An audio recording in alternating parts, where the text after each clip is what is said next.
mesa e desta casa, a quem eu gostaria de cumprimentar os demais pares presentes, pessoal que nos ouve, pessoal dos nossos gabinetes, assessores, funcionários, bom dia a todos.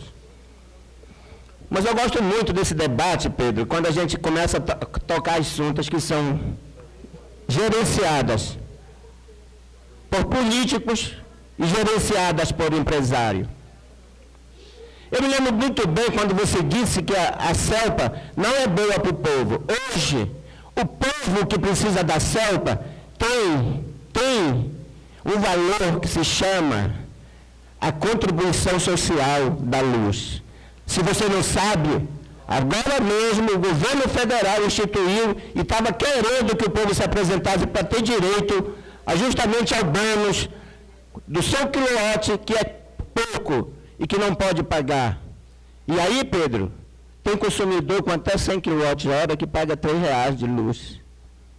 E aí tem escalonado o bônus que você tem direito. Você só precisa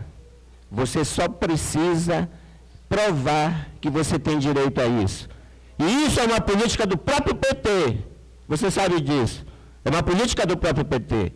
Luz para todos, também acho excelente a ideia do ex-presidente Lula quando quis distribuir a luz para todos no campo. Porque hoje nós somos produtores de energia. Nós temos a hidrelétrica de Tucuruí, vamos ter Belo Monte e outras hidrelétricas na Amazônia. E o povo só via passar energia por cima. E a política foi muito boa com isso. A diversificação de subestações de energia em todas as cidades que são contempladas pelas hidrelétricas mostrou que era possível levar energia para os pobres que vivem no entorno dessas hidrelétricas. E hoje, a Luz para Todos contemplou toda essa população. E eu, nessa política do PT, também concordo. Como concordo também a política que agora a Dilma vai implantar, que é fornecer refrigeradores para toda essa população. Porque não adianta ter a luz e você não ter como, por exemplo, usufruir dessa luz.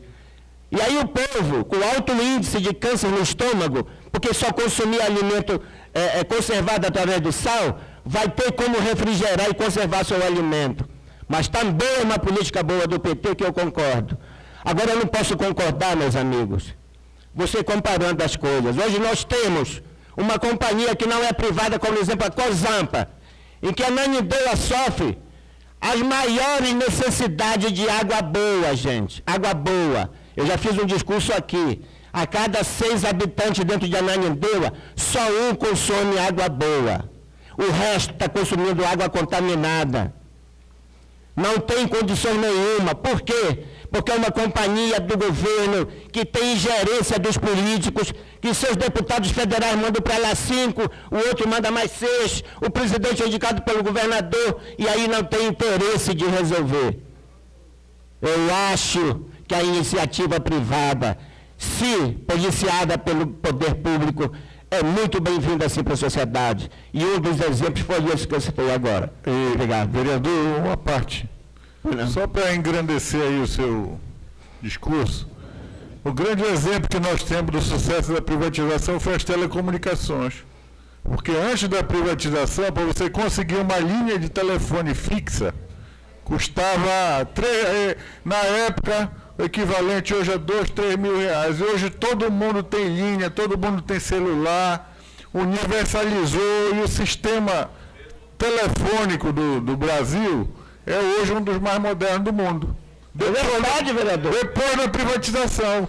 Porque o que acontece? O governo, o poder público, não tem capacidade de investimento.